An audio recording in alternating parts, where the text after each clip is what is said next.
मुस्लिम ऐक्य वेदिका के सदर हमारे पुलिस साहब, स्टेट के सारे बॉडी जनरल सेक्रेटरीज, नायब सदर और सारे मेरे जितने भी यहाँ भाइयाँ आए हैं, मेरे मदनपल्ली टाउन के मेरे करीब भाइयाँ सबको, जो बाहर से सुन रहे हैं इन सबको, और जो मेरे बहना हैं उनको सबको, मुसलमान और हमारे हिंदू भाइयों को सबको अस्सलाम वालेकुम।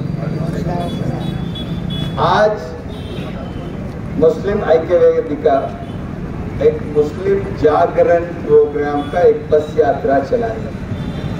ये बस यात्रा चलाने का मकसद मुस्लिम ऐक्य वेदिका को कोई एमएलए सीट की जरूरत नहीं है, ना किसी एमपी सीट की जरूरत नहीं है, ना एमएलसी सीट की जरूरत नहीं है। मुस्लिम ऐक्य वेदिका एक मैसेज ये देना चाहती है कि आपका हुकूक आप आगे आइए, हम लड़कर दिलाएंगे। आपका हक क्या है, वो हक दिलाना मुस्लिम ऐक्य वेदिका का जिम्मेदारी है। मुस्लिम ऐक्य वेदिका के जितने भी बॉडी है, बॉडी के सदर है, नायब सदर है, बॉडीज है, ये सब लोग इस कौम के बदतरीन हालात पर, इस कौम के बदतरीन जिंदगियों पर, इस कौम के बदतरीन जो भी हालात हो रहे हैं, इसके ऊपर हम आपके साथ हैं। आप हमारे साथ मिलकर चलिए, हम आपके साथ हैं बोलकर एक खुली आवाज अवाम पर खुलकर बात करने वाली जमात मुस्लिम ऐक्य वेदिका है। और इसके साथ ही साथ और एक दो दिन जमात में हम आंध्र प्रदेश में देख रहे हैं, लेकिन आज ये जमात सामने आकर मदनपल्ली से एक बस यात्रा स्टार्ट करना, ये बस यात्रा का मकसद क्या है, जबकि 14% मुसलमान है, लगभग 60 पर 5 कॉन्स्टिट्यूंसीज में, 60 पर 5 कॉन्स्टिट्यूंसीज में, जिसमें 170 पर 5 कॉन्स्टिट्यूंसीज है आंध्र प्रदेश में, उसमें 60 पर 5 कॉन्स्टिट्यूंसीज में मुस्लिम का वोट मेजॉरिटी में है। 30,000 से ज्यादा जितने कॉन्स्टिट्यूंसीज है, लगभग वो 35 यानी कि 25 पर 5,000 से 40 कॉन्स्टिट्यूंसीज आके 30 पर 5,000 से 40,000 वोट जिस कॉन्स्टिट्यूंसी में है वो 40 कॉन्स्टिट्यूंसी से, जो 20,000 से लेकर 90,000, 1,18,000 तक भी ये अवाम मुसलमान कौम एक एक कॉन्स्टिट्यूंसी में है।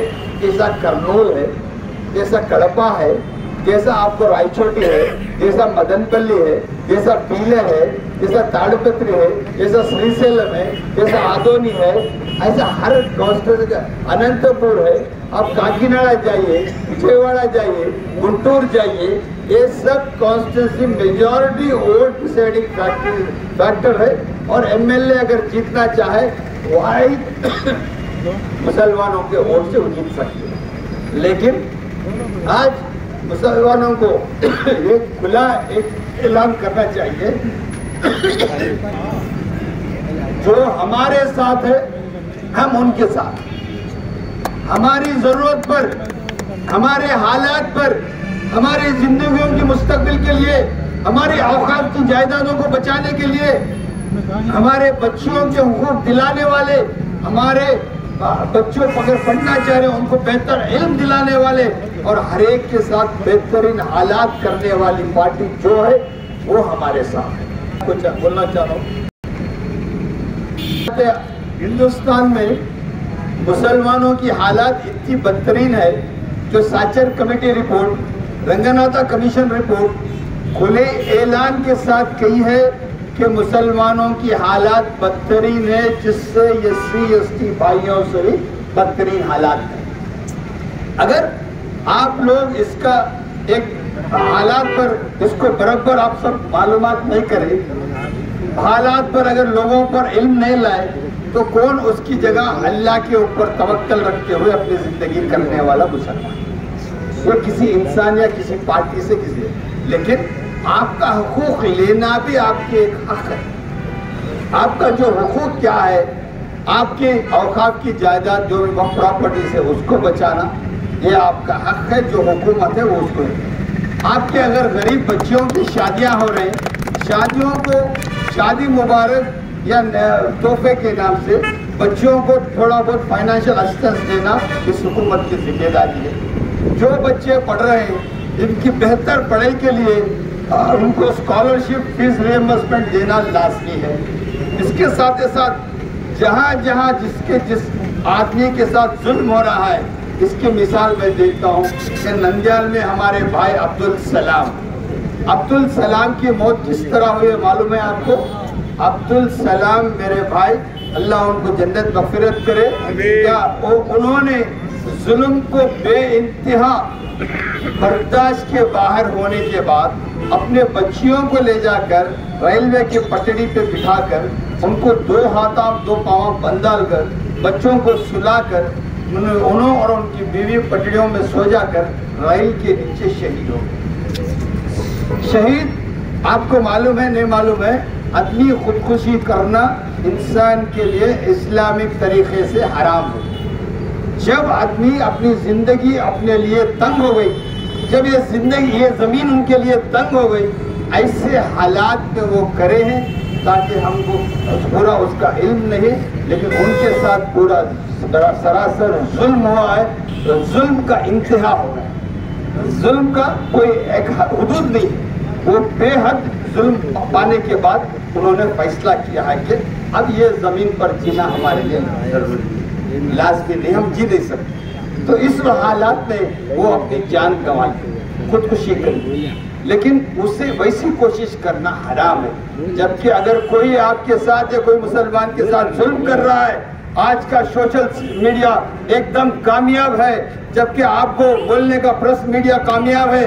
आपको अगर आपका मोबाइल ही पूरे हिंदुस्तान में आपकी आवाज़ बन सकती है तो आपको खुदकुशी करने की ज़रूरत नहीं है। अगर वही अब्दुल सलाम मेरा भाई अगर मेरे पास हक के लिए मांगता, वो जालिम कौन भी है जिसने उनको तकलीफ दिया, उसकी चमड़ी छिलकर उसको सही सबक सिखाता था। अगर उन्होंने मेरे पास तक नहीं है, मेरे इल्म में नहीं है, जो हो गया। लेकिन आज उसी हालात में पलमनेर में जो बच्ची मिसबा है, आज वो मिसबा बहन हमारी, उसके बाप को बार बार जलील किया गया, वो बच्ची को जलील किया गया। वो बच्ची को पढ़ना चाहती थी, वो बच्ची क्लास में फर्स्ट आती थी, लेकिन बाजू एक लीडर था जिसकी बच्ची 2nd रैंक आती थी, उसको गवारा नहीं था कि उसकी बच्ची 2nd रैंक है और ये मुसलमान और गरीब की बच्ची ज़्यादा 1st रैंक आ जाए।